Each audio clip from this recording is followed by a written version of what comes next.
Yeah. You gotta work. You gotta work, grind, shine, it's mine. Gotta show everybody it's my time. Getting here, you gotta work, grind, shine. Never mind who talking down, cause they lying. Don't talk, you gotta work. Let the conversation begin. This is Let's Talk with your host, Carl Lee. Ladies and gentlemen, I'm Carl Lee, and I'm your host of Let's Talk. Let's Talk is a deep dive into sports, culture, social issues, and how they connect and shape today's society. Today is a very interesting show because I have my boss in the room. So there's an opportunity to get fired here today, or maybe even a promotion. I'm not really sure how that's going to work. Today's show, we want to talk about youth sports because at the core of success starts at a young age. I know for me, I started in football, and we started playing football I think it's 7 years old back then, and now it's 5. And so watching that transition for me, watching a young man in that position, a young lady in that position is super, super exciting for me. But let me go around the table and everybody, and when I have you introduce yourself, I'm looking for the good stuff. The things that you can brag on, with the exception of Hollis. He can, there's nothing really he needs to say. But give us the good stuff, and Derrick, I say your name already, but talk a little bit about your son as well. Introduce him. So my co-host Hollis Lewis, you can give us a little bit about yourself. Hollis Lewis, trying to be. I don't even know if I'm an official co-host at this point. I've been on every show. I ain't got a check. That's not because I like you. I haven't drawn a check yet. Nor have I. So we're building it up. Mayor, you need to pay him a little bit more so he can kick something this way. Yeah, go ahead, Derrick. All right, Derrick. Derrick Holmes. I've got a couple of sons in the city that have went through the youth sports programs. Had a lot of success. Met a lot of great people. Been around a lot of great people, and just really appreciate everything that the city has done to kind of help us build and grow. And for my son, it's just been very beneficial just to kind of show him the way, and some of the work ethic I contribute to Carl and the mayor as well, with the facilities that we've had access to and the funding, and just having the youth sports funded by the city, however that works out. It just allows for better everything overall to be better. You don't have the parents in charge of it. You got somebody that's not a parent. That I think that really changes things from their perspective, because they don't have a dog in the fight. So tell us a little bit about you. Tell us a little bit about your past. I know you were a basketball player. Tell us a little bit about that. Give us some of the good stuff about you in your basketball and all that kind of stuff. Give us a little bit of that. Well, I went to Polka High School, so I'm not a South Charleston alumni, but we've been in the city. We've been in the city, even though I did play in the soccer game Saturday, which was a bad idea for my 38-year-old. 30-year-old. Yeah, the groins and the quads and hammies are feeling a little rough today, but anyway, I grew up in Polka, graduated in 2003. We had a lot of success there athletically in football and basketball. So I was brought up in a good culture that instilled a lot of work ethic and hard work and team camaraderie and everything like that. So to come to a different city and experience that as well has been nice. And we've been in the city of about 10 years now, and kind of it feels like home for us now. I'm just happy to be here, happy to be involved. But like I said, grew up in Polka, had a lot of success there, and then we've been able to, with what we've been given in the city of South Charleston, we've been able to continue that with my younger kids as they continue to grow and develop. All right. And the mayor, my boss. Yes, sir. Well, give us a little bit about how. We had a question. Somebody asked me this question, like, how long have you been the mayor of South Charleston? Since 2007. I just won re-election so I'm starting my 5th term. Nice. So 5th term, Yep. Okay. And of course, at one point, you and my brother started at the rec center. We were both lifeguards way back in the day. Both lifeguards. Yeah. And you guys came all the way through. Yep. And at one point, he was the assistant mayor with you. He's my city manager, correct? City manager. First city manager in the history of South Charleston. There you go. Yeah. There you go. Yep. And I'm going to say hello to Megan, who used to be one of the team moms for youth football. All right, so if you want to contact us, you can reach out to us by text 409-422-7539. 409-422-7539, or you can email me at letstalkcarllee@gmail.com. letstalkcarllee@gmail.com. All right. So one of the amazing things to me coming into work for the city of South Charleston as its youth director and finding out that we have a budget. Like there is a budget for us to go to. Because I know growing up, it was a bunch of parents, dads and moms and cookouts and doing all that kind of stuff to get uniforms, to do all those kinds of things, even before you could start talking about developing a young athlete. Sometimes you didn't have enough money. And I'm a product of this example. I didn't have a helmet my first year out to play. I'm a 7-year-old, and they're giving out a uniform, but I didn't have a helmet. They didn't have one. It wasn't like it didn't fit. There wasn't one for me. And I remember this. I had talked to the mayor about helmets, and he said, look, you get helmets and you get them, you make them safe. I don't care what they cost. You get the helmets that you need. Yeah. That's not happening to me anywhere. Yeah. And I'm not just blowing up my boss just for job security. I'm just saying, youth sports needs that. If you want to try to develop young athletes, you have to have facilities. You have to have access. I mean, we can allow kids to come play youth football for free. Yeah, let's build it up. So let's start kind of from the beginning of like the process or the idea that sparked the city to fund the youth sport. From a policy standpoint, what had to be done from the genesis of the idea to getting it through council and developing a budget and things of that nature? Yeah, it wasn't really, and it really wasn't even a council issue. It's just a matter of, I think a lot of times in our business, it's a matter of prioritizing things and what do you want to do and what you want to, what you want your community to evolve into. And so, I've always put an importance, even when I was recreation director, I was public works director, and I saw the importance. Plus I played, my son played. So I had a hands-on experience of what it took, what the challenges were for all these organizations. And I think as things have progressed through the years, you've seen a need for the city to get more and more involved as for whatever reason, whether it be cost or whether it be lack of participation as far from an adult standpoint to where it used to be to where it is today. And I'm not saying they don't care today. I'm just saying people are busier. Moms and dads both work. And when I was a kid and Carl and I were kids, a lot of times you had, dad went to work and mom stayed home type situation. Yeah. You had more parents maybe involved and stuff. But I think I've seen that kind of, I don't know if deteriorate's the right word, but it kind of just, it felt that need. This kind of started when I was public works director. It kind of started with baseball, and I saw what was happening with the care of the baseball fields, for example. And so we kind of chimed in and said, look, mom and dad and coaches, you don't have to do that anymore. You just come to the field and play. We're going to cut the grass. We're going to drag the fields. We're going to line them. We're going to have them all ready to go. You guys just come play ball. And it kind of started there, and then it kind of just evolved into where we're at today. And we eventually, as Carl knows, I don't know if takeover is the right word, but from youth basketball to youth football, we made those organizations and those programs run through our recreation department. So we kind of took that task over ourselves and fund that. Look, money should never be an issue for a child to play youth athletics, ever. I agree with that. Ever.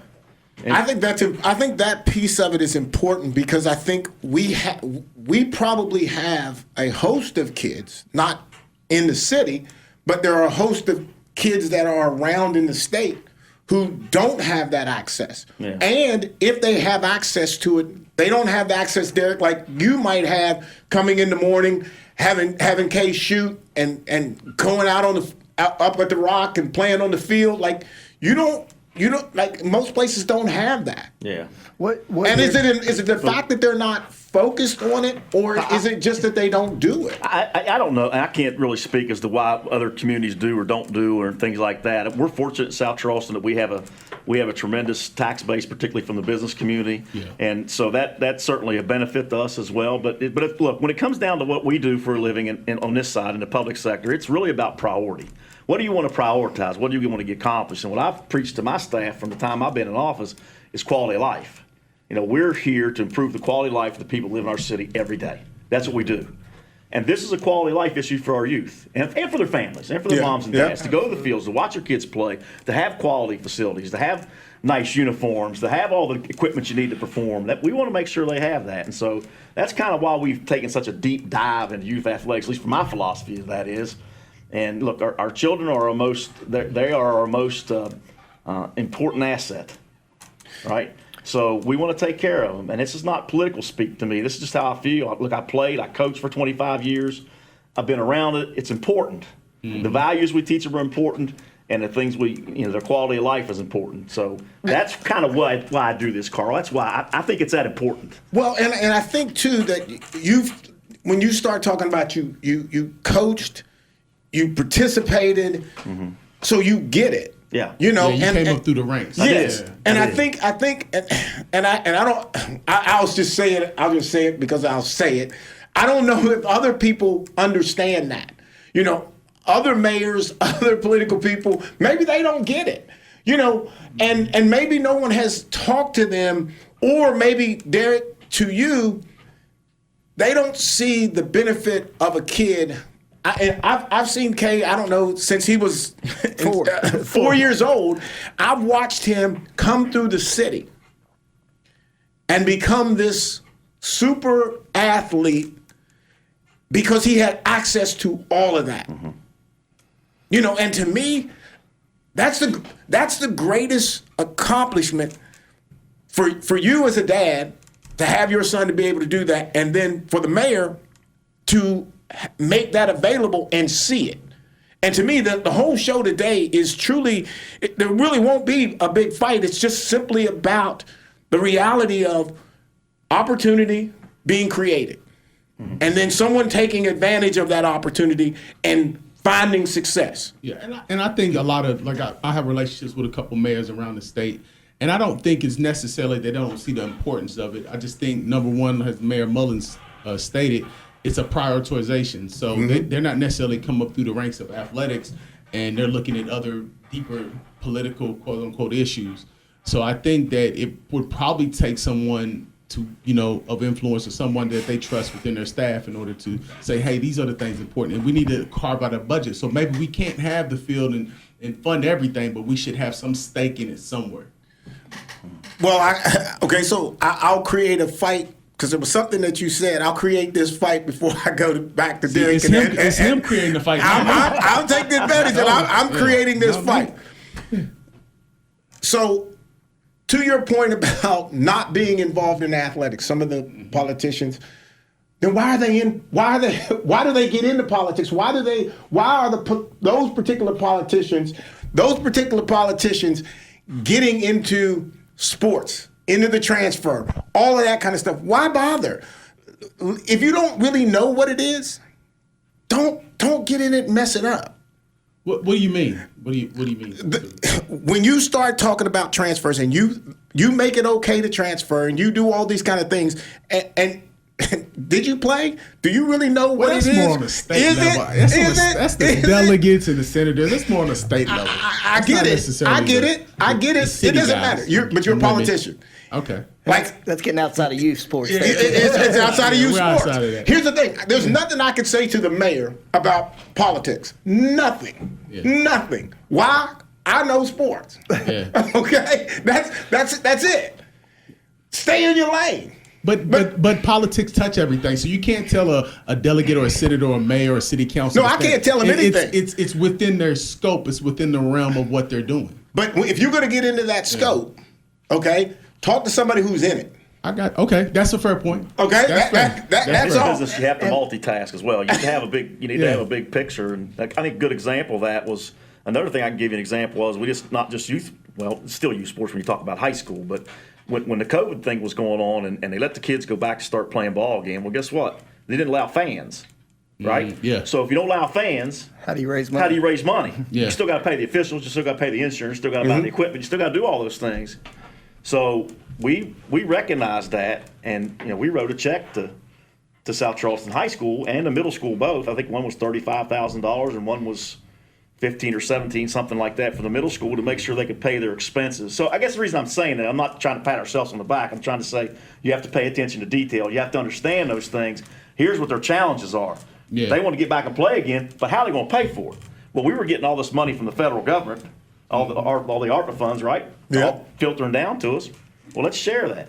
Let's share that back to the kids or to the schools to make sure the kids can still get out there and participate. And I'm just giving you an example of that because that's an example of paying attention to detail and prioritizing our youth when they needed us the most. And see, and to that point, because I will do the bragging and I will make sure that that's what, when you know it, when you can see it, then it can happen. I just don't know if they're paying close enough attention to the whole section, the whole thing. Because I'm gonna make the case, and Derrick, I'm gonna pull you back in here. If the city is if our city was the way other places are, there's no gym, there's no field, there's no access to sports the way that it is in the city of South Charleston. I'm not saying that Kay can't still be a great player, but you have access to everything. To give the mayor credit, I mean he's done so much and you don't see that in other cities, and that's back to the voters voting in the right guys to make stuff like that happen, and guys that that are going to prioritize these types of things for the youth, for the city, and I mean it's been absolutely great for us. But in other cities, you've got certain people in charge of the fields and the gyms, and so they delegate who they allow to come and go. Good point. I mean, because there's some people I know in other cities that have full access to a gym, full access to, but then the other kids in the same city don't have that same access because they're not in that circle. And with the city being in charge of everything and funding things like that, you don't have that. You have people in charge that don't have a dog in the fight, that allow everybody to get involved and don't pick and choose, who they give special treatment to. And that's what I've been saying for the last couple of weeks, right? So you proved my point by this show. Oh my God! So you've done that, right? No, because what I've been saying, Mayor, is that we need to have governing bodies in charge of youth sports and in charge of these things, so that way it's not mom and dad, or like you said, it's not certain people get certain privileges and other people don't. So we need to have governing bodies who have a interest, not just in that particular sport or sports in general, but just have an interest in the people, and it becomes a bigger thing, and it's a part of a bigger thing, as opposed to just being this singular thing. I heard the mayor over there. Hey, you see what I'm saying, though? So I almost kind of got to go with it. Okay, so you got to give my credit now. I'll challenge it this way, though. I'll challenge that this way is like, I feel like sports itself is something that is available to everybody. It should be, yeah, definitely. Should be available to everybody, which he has made this very clear. Other folks, they're not trying to necessarily make it available for everybody. They're trying to make it good for their vested interest.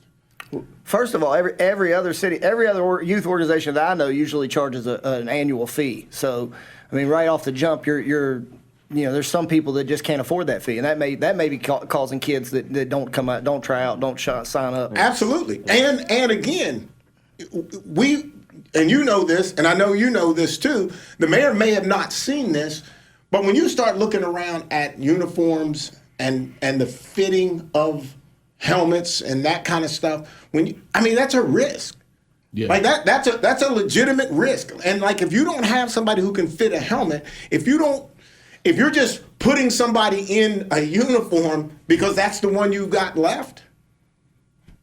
And on a football standpoint, I mean, you refurbish the helmets every 2 years. I believe. Yes. So yes. how many cities aren't doing that because they don't have the funding? Because organizations aren't doing that. And if you want to say that it's a governing body, see, like the governing body to South Charleston is the director at the rec center, because the mayor has set down a budget that is set for football, or maybe it's set for sports, but we know we have a budget that we can go through, and that makes it work. And so this is a single person kind of sitting on the pedestal making these decisions, where you're asking for like a group of people. Well, no, not necessarily. I'm just saying it has to be. What I'm saying is like when we talk about youth sports, and I want to expand it, not just football, basketball. We're talking about baseball, soccer. When you talk about these things, it's just my opinion. Nowadays, you need sort of a larger body at play to help these things. And again, whether that's a city, whether that's a WVSSAC, whatever that looks like in your jurisdiction or town or whatever, you need somebody that's going to allocate a budget, that's going to allocate rules, somebody that these parents and these coaches and everybody has to ultimately answer to, or at least run things through before they just, before it's the wild, wild west. Yeah, I think you guys have validated, to me, I think all of you made some really good points, and you validated the fact what we did when we decided to run the youth basketball program, to run the youth football program, which Carl was a big part of. We've seen those numbers through the years start to come up a little bit. Mm-hmm. So the participation is up, which is our goal, right? We want the participation to be the main thing.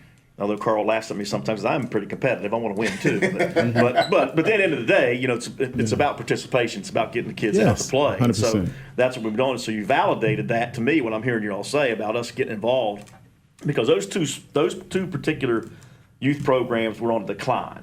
That's why we did what we did, because we saw those programs going in decline. We saw participation going down. We saw the equipment and the uniforms, things getting to the point where we didn't think they were up to par. So that's why we got involved. And I'll give your show a scoop, Carl. I haven't made this public comment yet, but we're going to do the same thing to baseball. We're in the process of doing a Little League Baseball charter, and we will next year be running the Little League Baseball program as well.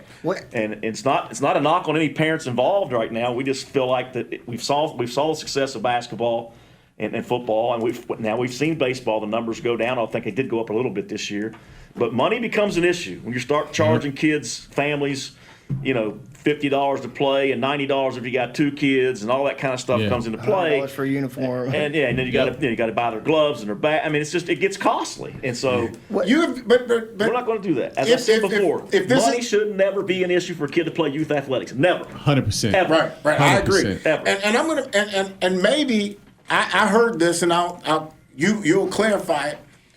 The city bought the baseball uniforms last year. We did. And okay, so that's not even and it was not part of the city.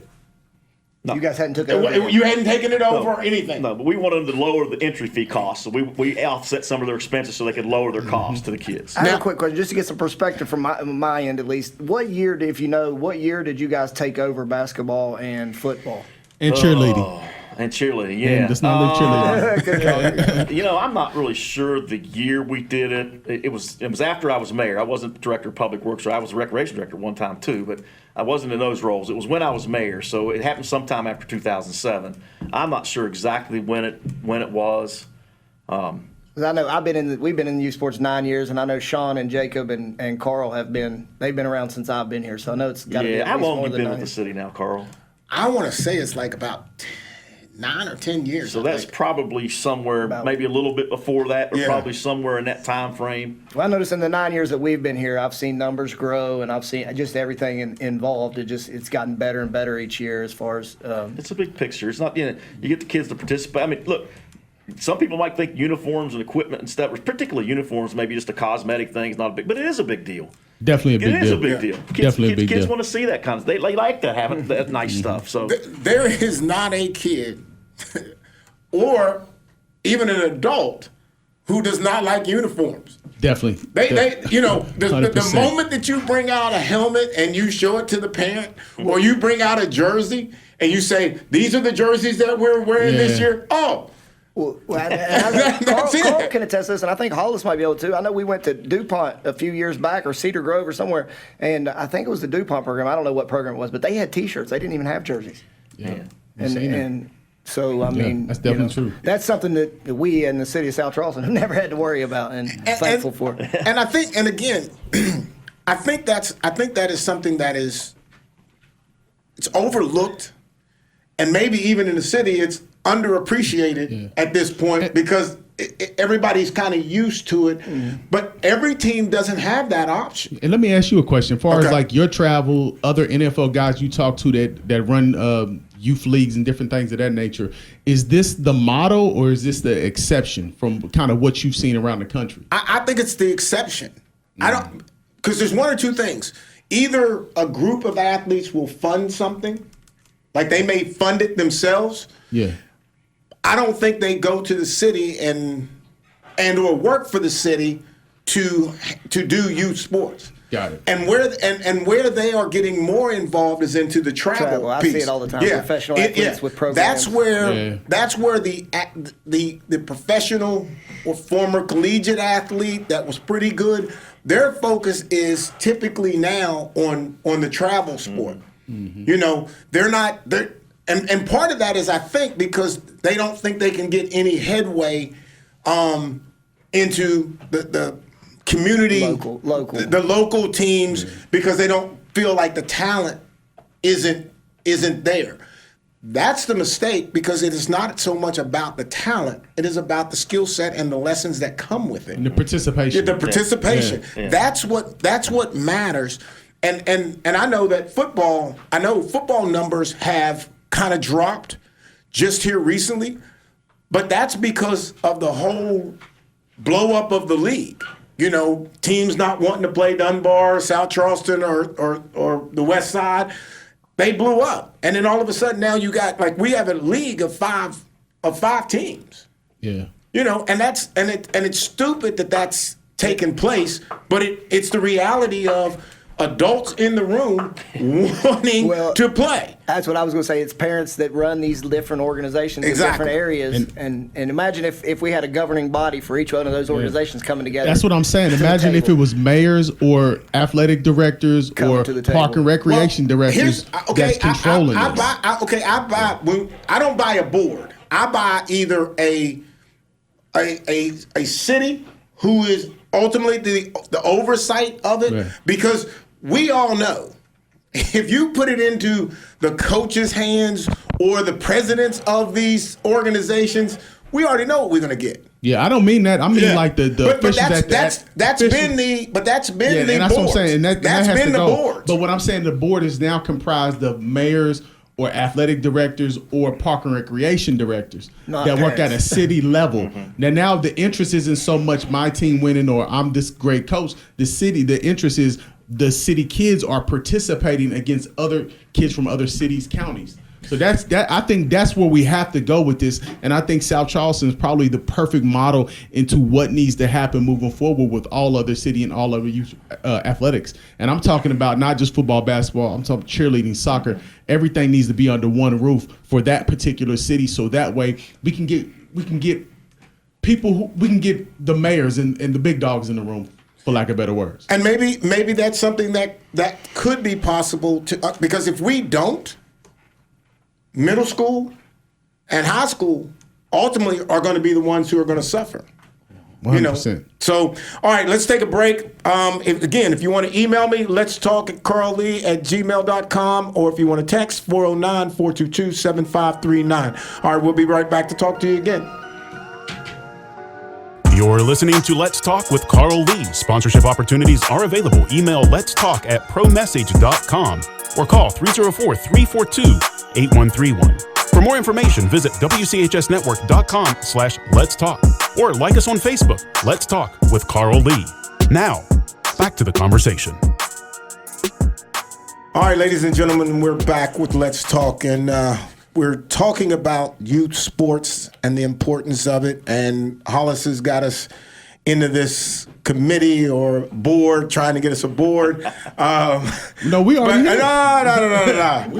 no. So I think there's an effort to get there, but I don't know yet if we've figured out exactly what it looks like. But Derrick, you were talking off air, and give me a conversation about just what a you. thought I had. I mean, the city of South Charleston doing their thing with our youth program is great.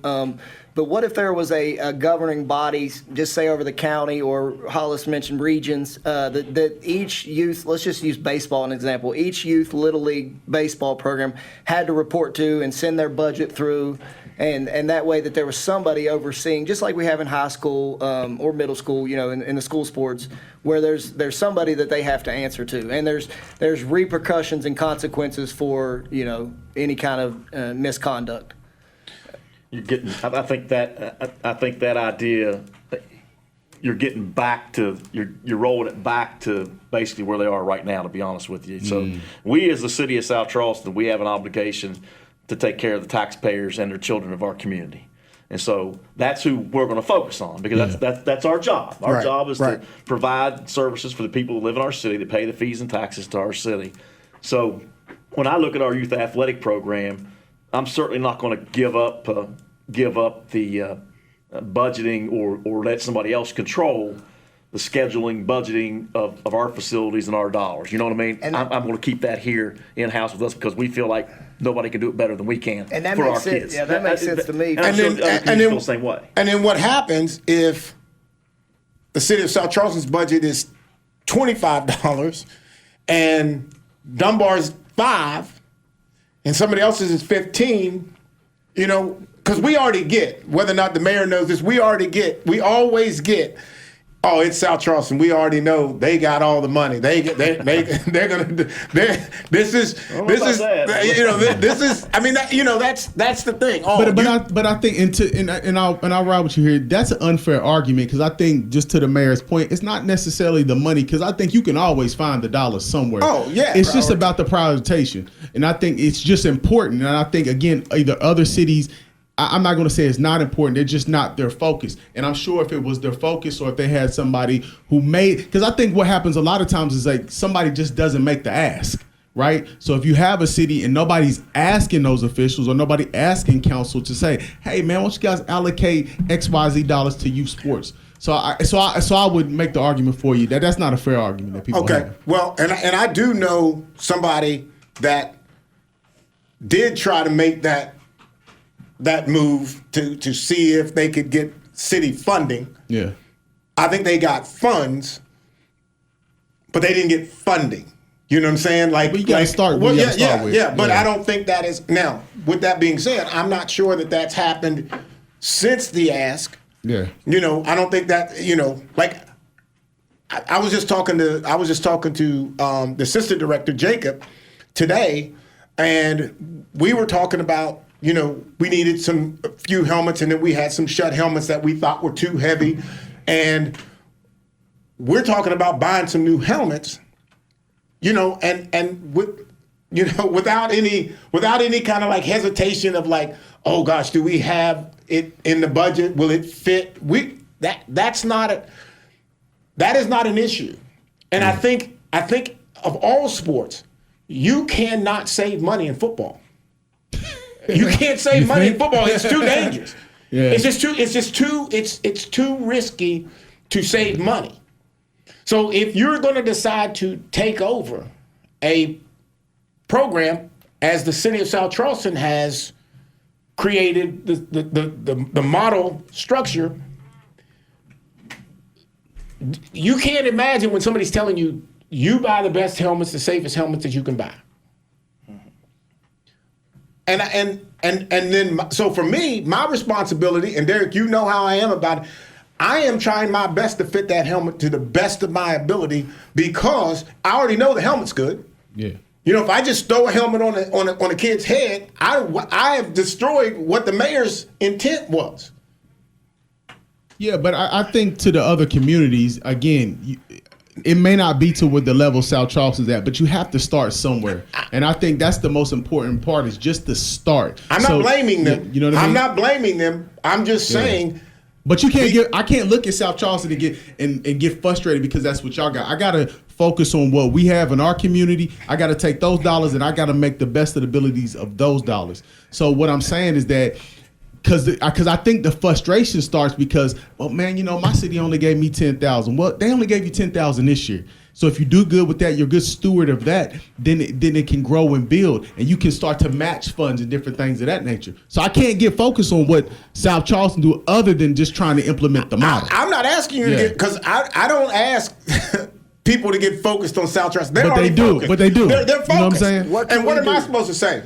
What am I supposed to say? What can we do? Come to South Charleston. What can we do to start the conversation, at least start the conversation for other cities in the area, in the valley, in the county to start to follow the model that South Charleston has provided? How can we get that, how can we get that out there? And what can we do? I'll see if the mayor has an answer to that, because I know my answer is not going to be nowhere close to his. Well, every city has their own challenges, and I don't know what the intimate details of the challenges each city has. So that I can't, I don't want to get into, telling them what I think they should do or what they shouldn't do. I just got to focus on what we're doing. But I know the mayors in all the cities are surrounding me, or most of them surrounding me. I think they're good people, and they have. I think they're all good people, the ones that I know, and I think they have the best interest of their city at heart. Now, whether that means you can focus on youth athletics or not, I don't know. We got a lot of things going on. But the way I look at it, I just talk about us as you know, Carl, being involved. We got a lot of major things going on in our city right now. It's a great time to be part of our community because we have the Park Place build, we have the Jefferson Road comp, we have a fiber build, we have annexation. We got a lot of good stuff going on. Yeah. But to me, all those things, economic development, infrastructure development, the fiber build, things we're doing are very, very important to our city's growth. But none of it is. Well, I should say this: youth athletics is equally as important to me. Because it's a quality of life issue for our residents. So that's where I share with you what my priorities are and how I look at the big picture. And you have to be able to do that. Now, not everybody can, maybe that's not everybody's philosophies, but it's mine. Right. But it's mine. And I just think. I don't know if that makes sense or not. But Yes. Absolutely. It's a good wording. I think, Hollis, I think that if I am coaching on a team and we are struggling financially and all of those kinds of things, because here's the thing, the mistake is that you're winning. And because you're winning, everything is good. But if your helmets and your shoulder pads and all those kind of things are not right, I would have a conversation. If I was actually coaching youth sports on a team that did not have its own actual budget, some form or fashion, I don't want to go to 7-Eleven and see if they'll sponsor a jersey, somebody get some pants, or parents got to buy the pants, somebody's going to buy their helmet. I don't want that. I think that there has to be some kind of way that you see the relevance of funding sports. The importance of it. The importance of it. Because there is safety. Yeah. There is just the understanding of what it's like. And again, I'll speak to Kayson, like to watch a kid like that develop through the city. It's like, man, hats off to the city. Yeah, he's working, Derrick's working with him. So that's there, but there is access to those things. But I still think there has to be somewhat of a sales pitch if the city or the officials in the city. Why are the coaches then? Why are the coaches not making that sales pitch? Well, we can't necessarily blame the coaches because I think I'm not blaming them. I just asked the question. Why are they not asking? What I'm saying is, like, as far as the coaches are concerned, a lot of coaches are volunteers, so they're working all day, raising their kids, and they're volunteering at night to coach. So we can't ask them to do any more. So what I'm saying is, like, to answer your question, number one, I would say to look at and study the South Charleston model. And then number two, what I would say is that if you're the president or the administrators of that particular league and you need those resources, you have to make pitches to your city, and you have to make pitches to your businesses in your city. And you have to sell them, or at least explain or articulate to them why this is important to them. But you have to sell it. I think you all are right on that, and I think you do need to go because not everybody. I can tell you from our standpoint. Look, as I just shared with you guys, I was involved as a kid. I played, I coached, I was involved. I've got members of my staff that are key members of my staff, my department heads. Gerald Berge, for example, coached forever. I mean, he's not 30, 40 years he's coached, and he played. I think he played at West Virginia State, if I'm not mistaken. Played football state. Steve DeBar, same thing. I mean, a lot of people that are key members of my staff have athletic backgrounds. So we don't have to sell that to us. But there are going to be different elected officials out there at no fault of their own that they didn't participate in athletics and never coached, and you got to bring that to them, the importance, because some of them have to make a decision. They may have to make a decision: am I going to pave this street or fix this sewer problem, or I go buy 100%, or am I going to put money into youth athletics? Right. Fortunately, we have the ability to do all those things, but not everybody has that ability. So I put that out there to defend them a little bit. If they're not focused on that, it could be because they got to focus on paving their streets, or they got to focus on the sanitary sewer issue, or whatever that may be. So it may take somebody like you all to bring that to their attention. Say, wait a minute, I didn't think about that. Right, I'm still focused on this, and that's fair. And as a political point too. These are the people who are going to be voting in the next 10 years. Absolutely. So as a political point, hey, I remember Mayor such and such sponsored such and such for us. So I'm voting for him or her. Absolutely. Yeah, Absolutely. So that's another little nugget, little piece to it. Absolutely. Yeah. Now, to the board, okay, like to your point about the SSAC, if youth sports could find 8, 10, 12, whatever that board number would be, of people who are actively engaged in the advancement of young athletes. Okay? Not interested in winning. Okay? Not interested in winning. But simply want to be that. How do we help the kids in the city or in the state of West Virginia, county, city by city? How do we do that? Yeah. Okay? Now, you can't line that up with just individuals who've not played sports. Yeah, you right? can. You can have some. Yeah, you can. No, I didn't say. No, I said you can't line the whole thing up. Oh, no, yeah, definitely not. You got to have athletes. You got to have a mixture. You got to have a mixture of people. Yeah.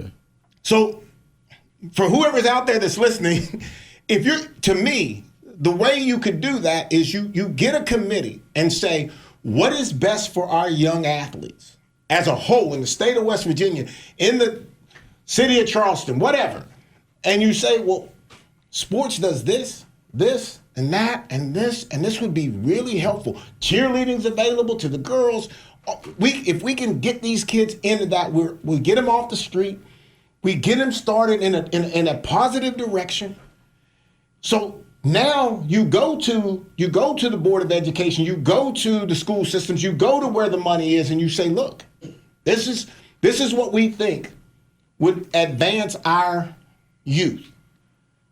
Because right now, where they're heading, what it looks like, it's not good. Yeah. And like I said, and I agree with you 100%, but I think you just got to, again, I think that's probably the ultimate goal, but I think there's room to start small. And I think that if we had a couple just, people who are willing to hustle a little bit to actually get the funds, get the resources that they need to, like I said, to make the game safe, to make sure their kids are having a first class or who is that person? Well, who are you asking? It's the administrators of the individual teams and organizations. And see, that's where you're going to have some organizations that have those hustlers, and then you're going to have some that don't, and that's where the ones that don't. Well, that's what it is. Yeah, but every city I know has a recreation department, and I'm a big believer that probably should be the place where this thing goes, because when you start dealing with boards and parental involvement and things like that, God bless a lot of them that get involved. They try their tails off to do the best thing, but very few get involved. Right. And you can't do coaches. And you can't do coaches. You can do some coaches. Kids grow up. The turnover happens. Parents leave. The ones that are really involved really enjoy it. they move on with their child, and somebody's got to come and take their place. So you lose your consistency. Yeah. You lose. They have different priorities. They have different philosophies and ideas. And I think That's if true. you get it to cities' recreation departments, for example, not only I think could it bring more consistency, but it could also bring accountability. Not only. But it That's brings it right accountability because the people of our community are going to hold us accountable Yes. for how Right. these They are. organizations are Yeah. ran. Yeah. Yeah. Yeah. As Yeah, Hollis they said are. a little bit ago, they're going to go vote. Right. So, you're going to be judged on how you do these things. Better take care of the mama's child. I promise you that. Yeah. So, I just think there's more accountability there. There's a more motive for them to do it the right way because they're getting paid to do that, and they're going to be judged by the people in their community on how well they're doing. And I agree. I Yeah, agree. I can go with that. I can Even agree if you with had that. one position, position, a hired paid position that somebody was in charge, even if it was multiple sports, Athletic in a director. particular city. Yeah, athletic Just director. like Yeah, Athletic director. Yeah, we're that moving may be towards the that. thing that is missing. That may be it. That may be the That may thing be that it. is missing is that there is not an athletic director, which you can make the case that That I'm we the have athletic one. director. Yeah. You can make the case that I'm the athletic director for the city of South Charleston. If you had that for every team, every city, Yeah. then now that guy knows what he needs. Yeah, He's exactly. looking at that program and then you could have those individuals communicate city by city. City And by almost- city. Yeah. You Yep. almost have what we Yes. created back in the day when I was involved with youth basketball. I was part of that group that we created the KVYBL. Right. That was our group because used to be you just went around, you played tournaments in each place, and one game you're out and you lose. And then now we Every formed this weekend. organization. I think it still exists called KVYBL. Yeah, it still does. Kanawha Valley Youth Basketball League, and we started that back in the day. And each president of each youth program was on that board. So you could almost have this, as you all just mentioned, if you Yeah. have an athletic, but which by the way we have as a staff, my administrative staff, we have talked about eventually hiring somebody to do just what you all are saying, particularly if we take over baseball. Now we've got 3 sports, it's going to be year round, and we can justify that position a little bit, I think. Right. Right. So that's a good idea. Yeah. And if you had those individuals, whether it be Dunbar, St. Albans, South Charleston, all those organizations get together, they can have their own league, and then it branches out into what KVYBL does, And where if you it's compete. if it's a paid position, it gives them a little more incentive. Incentive, I mean, 100%. And absolutely. accountability. Accountability That's and key. Accountability. Accountability. 100%. Yes. 100%. Last question. We solve world problems. Yeah, we did. We just Come saw on youth now. sports. That's for sure. Where's CNN at? We just saw We youth just sports. solved it, That's baby. for sure. Let's write it up. Hollis and I have had we've had multiple conversations on transfers and stuff like that. And I know how committed the mayor is to sit to the city, and I know Derrick has from the time I've met him has been committed to the city. Okay. And Kay has been committed to and has won championships all through every age. I couldn't stay and I've made this comment. I could not come to grips with recruiting a kid from another school to play for South Charleston. It didn't feel right to me. If you came, fine. But I'm not going to come over. I'm not coming to your house. I'm not calling you and asking you, hey, man, you're my you come, you'll be my quarterback. You're okay? one of few. One of few. Yeah, I get it. But the reason why is because I know the obligation, I know the expectation for that role and the role that I was playing at the community center. That role is South Charleston. So if I bring in a kid and I've got to bump a kid out that is a South Charleston kid, how does that work? Well, I've heard you guys. I've listened to your podcast a few times. You said it to me by text. But, this is a topic you guys have talked about numerous times. Yes. I've Yes. heard. And it's one that really bothers me. And I try to be always a forward-thinking, not an old-school kind of guy. I try to keep Which up is with what he time. calls me in it. I try to keep up with time. I call him retro. It's not, Well, respectfully. This one's hard for me to get on board with because I'll refer back to when Carl and I played. He's a little older than I am, by the way, but was just but you'd have never thought about transferring schools back in the or when we played. Not even came to your mind. When you went to the ball games, you were watching your friends and the kids from your neighborhood go play. Yeah. And that was it. But I think where this all really started was with school consolidations. I think you lost a little point. bit of loyalty when you started That's a good consolidating point. schools, and then you didn't have, Dunbar kids weren't playing for Dunbar anymore. I never looked at it that way. That's never They're not looked playing at at it. Stonewall and Charleston High anymore. You see what I mean? I think school consolidation started that, and you lost a little bit of loyalty to your community. I don't mean that we don't have loyalty to our community, but I think you lost a little bit of that, and it's evolved into what we see today. Because everything, and to that point, everything was community. So you Yes. played Little League, middle school, high school, all like All the as far way as through. West Side. You played all that on That's the West right. Side. That's on, right. On South Charleston or East End for that We used to matter. pack the That's a stands good point. back in the day when That's a Robert good played point. and those guys. I mean, everybody on the field were South Charleston kids Yes. out there playing. Yes. That's a You good knew who point. they were, and you were cheering for your And friends. you had watched them all the way through. all the way through. I watched Steve Miller, who Yeah. played safety. I watched Steve Miller his entire career, and I wore 22 because he wore 22. Yeah. And I watched him like the whole time. Like that was, and Robert was my guy. Don't get me wrong, but I wasn't going to be Robert. Yeah, you played your position. Yeah. So he played my position, Yeah. and I could appreciate watching that. But that's my whole thing. That was the only reason, because I kind of figured that's where the mayor had to But be. we ain't there no more. But we ain't there no We're more. not. And I understand. I'm not a Unfortunately. big fan of it, but I get it, and that's where you're at. It's filtered we all at? the way. You have to do, at a this Little day League. and age. Yeah. You have to do it to compete. It's I mean, filled all the way everybody down. else is doing it. Yeah, it's hard. You have to do it to compete. No, you're going to compete if there's have a to whistle blow. Nah, I'm no, competing. no. have to If do the it to whistle compete. blows, I'm competing. At a high level. You got to do it to compete. If you're not a high school coach and doing some semblance of recruiting, I'm not saying nobody doing no recruiting. Allegedly, Are you not? I'm not. I'm not saying anybody's doing any recruiting. So, what's the rule in the but recruitment? allegedly, if you are, that's what you have to do to complete. Allegedly. So with all the transfer changes, is the recruiting rules still the same as far as high school coaches can't go out and recruit? I don't think you can recruit. Kids have to make up their mind. Yeah. They have to make a said- decision. Opened it I up don't for think all you these can go out- transfers. All these rules have changed with the transfer portal, Yeah. but what rules have changed You're with the not recruiting technically process? supposed to solicit as far as to get a recruit. But to me, if we're going to upgrade all those transfer portal rules, we need to do the same thing on the recruitment aspect of it as well. They're not going. They're not going I to. think that's a step too far. I think they're at where they're I at. think we've already went past the Yeah, we're a step too far already. Went from the we to the me. And it has changed everything. There's no sense of community camaraderie and playing for your school. But I And think that's been gone. I think that's been gone for probably the last 10 years.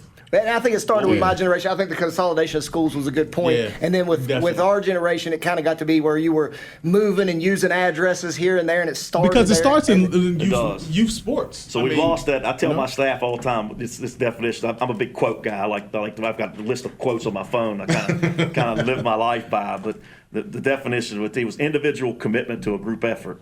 That's Yeah. what makes a team work. And you Yes. think about that phrase: individual commitment to a group effort. It's not Like about that. me. It's about we. And so And we're I think losing we've that. lost a little bit of that. And I have said this: if I am the best player that I can be on my team, it's likely that I can get Derrick to go with me, and so where all of a sudden he becomes the best player he can be. Then we can pull you in. But today, I'm not interested in nobody else. I'm not interested in, once we lost 5 games in a row, I'm already thinking I'm going somewhere else, forget about working hard. Forget, it's the coach's fault. It's everybody else's fault, and I'm leaving. Yeah. So Okay. anybody got any last comments? And we can get the mayor out of here. We probably kept him a little too long. Anything else? I just want to appreciate everything the mayor does and you guys do for the city. We Thank definitely you. appreciate it, Thank and we you. need it. Yeah, it and needs- go ahead. I'm sorry, Derek. It just needs to grow to other cities and other areas. They need to follow the model that South Charleston has kind of put. I think it's an forward. important model to at least examine, Yes. to At help least examine, help yeah. your youth coming through. And I think, and not tapping this in, but what we just mentioned this, there needs to be an AD who is overseeing that and not allowing your coaches, because coaches can get a little bit about themselves. Yes. And I think, again, I think the motto is definitely one to follow and mimic, but you have to start wherever you're at. So wherever your program, wherever you're at, whatever time and availability you have as a coaching staff in the organization, get out, start soliciting to those businesses in your area, in your city. Start talking to city council, start talking to the mayor's office, start talking to those lawyers and law firms and doctors and dentists in your area to try to get resources for your kids. Hell, throw a name patch on a jersey like they do in the NBA. Yeah, that works. Yeah. Something. Whatever All it right. takes. Yeah. Well, ladies and gentlemen, I hope you enjoyed the show. I hope you were entertained a little bit by it. This is Carl Lee, and this is Let's Talk. We'll be back with you next week. The opinions expressed on this program do not express the views of the employees of WVRC Media. No rebroadcast or modification allowed without the express written consent of WVRC Media and Let's Talk Carl Lee. This show is copyright WVRC Media and Let's Talk Carl Lee 2023. Sponsorship opportunities are available. Email letstalk@promessage.com or call 304-342-8131. For more information, visit WCHSnetwork.com/Let's Talk or like us on Facebook. Let's Talk with Carl Lee.